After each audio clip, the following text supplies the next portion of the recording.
Јавно го искажавте вашето незадоволство и несогласување од одлуката на Министерството за здравство да ги скрати средствата од превентивната програма за заштита на населението од ХИВ за 40%. Дали имате некаков одговор од Министерството зошто се решиле на ваков чекор? Не добивме никакво образложение и од се што знаеме, Министерството немаше никаква консултација, ниту со експерти, вклучително Националната комисија за ХИВ, ниту понуди никакви аргументи за кратењето. Страшно е во услови на криза, јавно здравствена криза, да се крати од грбот на најранливите граѓани во земјата. Сметаме дека тоа е една популистичка и погрешна политика, а секако не јавно здравствена политика.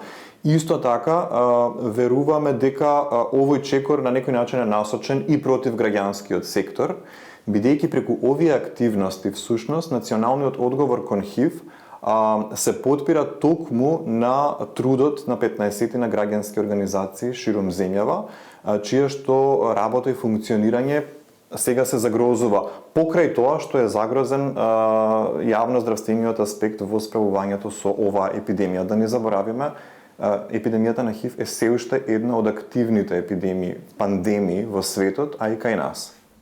Каде го гледате проблемот? Во новиот состав на владата или во раководството на Министерството за здравство? Она што можеме ние да го кажеме е тоа дека ние се обидувавме од како се формира новата влада и од како се формира новиот состав кабинет на Министерството за здравство.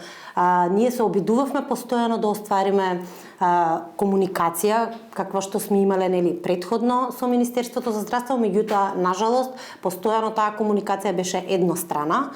Значи ние се јавувавме, а оттаму не добивавме никаква повратна комуникација или информација. Исто така сметаме дека бидејќи програмата ја усвојува владата, значи програмата за заштита на населението од ХИВ ја спроведува Министерството за здравство, меѓутоа истата се плаќа од буџетот на државата и ја усвојува владата, така што проблемот и одговорноста е обострана. Значи гледаме подеднаква одговорност и во владата и посебно во Министерството. Зошто вие како здружение инсистирате на овие средства? Зошто се важни? Бидејќи преку оваа програма и преку овие средства практично се добиваат исклучително важни здравствени и јавно здравствени услуги, околу 10.000 корисници од ранливи, посебно маргинализирани заедници во Македонија. Тие се однесуваат на заштита од ХИВ, но и на заштита од други крвно и сексуално преносливи инфекции, вклучуваат услуги за диагностика и лекување на сексуално преносливи инфекции и така натаму. За голем дел од овие корисници, кои што се надвор од здравствениот систем поради својата маргинализираност, всушност токму овие услуги се и единствениот пристап до некаква базична здравствена заштита. Имено овие програми за превенција на ХИВ всушност имаат главна централна улога во Македонија во спречувањето, контролирањето и намалувањето на епидемијата на ХИВ.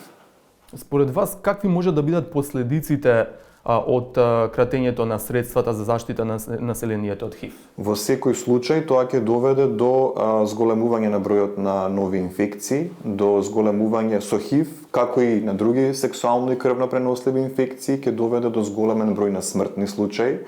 Како резултат на ХИВ, голем број луѓе би останале недиагностицирани или ненавремено диагностицирани, што значи дека ќе дојдат во здравствениот систем во некој напреден стадиум на ХИВ инфекцијата, познат како СИДА, кога и нивното лекување на крајот на државата ќе ја чини многу поскапо. Така што овие чекори на Министерството за здравство ни оддалеку не значат штедење, туку напротив зголемување на оптоварувањето на националниот буџет на краток и на среден рок заради зголемување на трошоците за лекување и компликации. И во секој случај Македонија и понатаму ќе заостане многу повеќе во справувањето со оваа епидемија, каде што светот во последните години има направено огромен прогрес. Значи, ние заостануваме во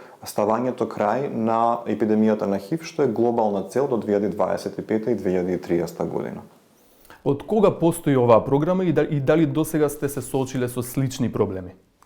Значи, програмата за заштита на населението од ХИВ, која што нели ја спроведува Министерството за здравство, постои од 2004 како таква, меѓутоа програмите кои што поединечно организациите ги спроведува постојат многу порано.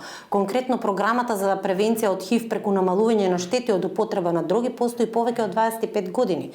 Ја развива Сдруженијето ХОПС со поддршка на други донатори, а од 2004 година веќе нели Министерството за здравство како примарен примател со финансиска поддршка од повеќе од 25 милиони долари ја почна да ја развива таква каква и нели да ја развие таква каква што денес ја имаме.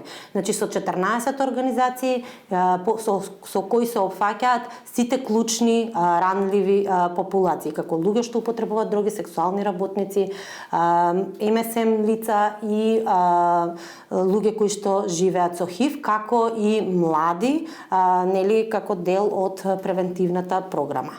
Она што е значајно е дека нели со тие 25 милиони долари во период од 15 години се развија солидни програми на територија на цела Република Македонија, што придонесе од, например, конкретно од 2007 година наваму, еве конкретно за програмата што ние ја работиме, да нема ниту едно лице што употребува дроги да не е позитивно на ХИВ. Значи тоа представува одличен одговор и одлично функционирање на програмата. Најголем проблем ни е финансиската одржливост, бидејќи додека беше Глобал фонд, значи програмите беа посеопфатни и пошироки, кога државата во 2017 година го превзеде целосното финансирање на програмите, иако самата влада во тоа време проценила дека минимум износ за функционирање на овие програми е 6 милиони денари, ние добиваме околу 45 милиони денари, зборувам за граѓанските организации кои што ја работат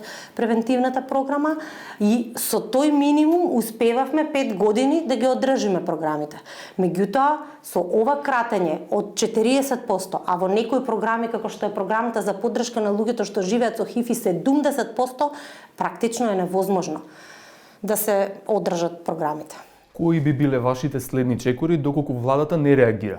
Како нели платформа пуштивме писма и известувања до сите нели значајни организации, институции од меѓународната сфера, како што е Светска здравствена организација, Глобалниот фонд и други нели важни UN агенциите, Европска унија.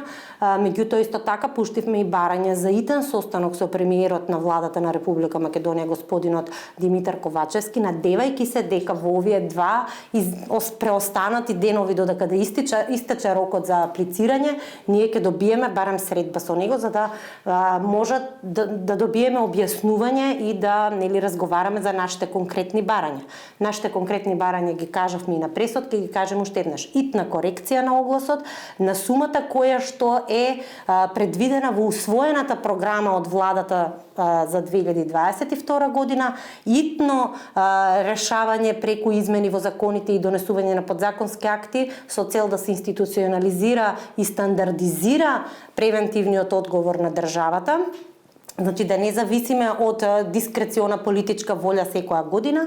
И трето, како што државата во овие 2,5 изминати години наоѓаше можности и начини за интервентно помагање финансиско и финансирање на бизнис секторот и на други сектори, очекуваме сериозно државата да најде начин и средства да го покрие, да ги покрие трошоците кои што граѓанските организации ги има во изминатите 3 месеци за да ги одржат програмите, да не ги запрат без никаква најава.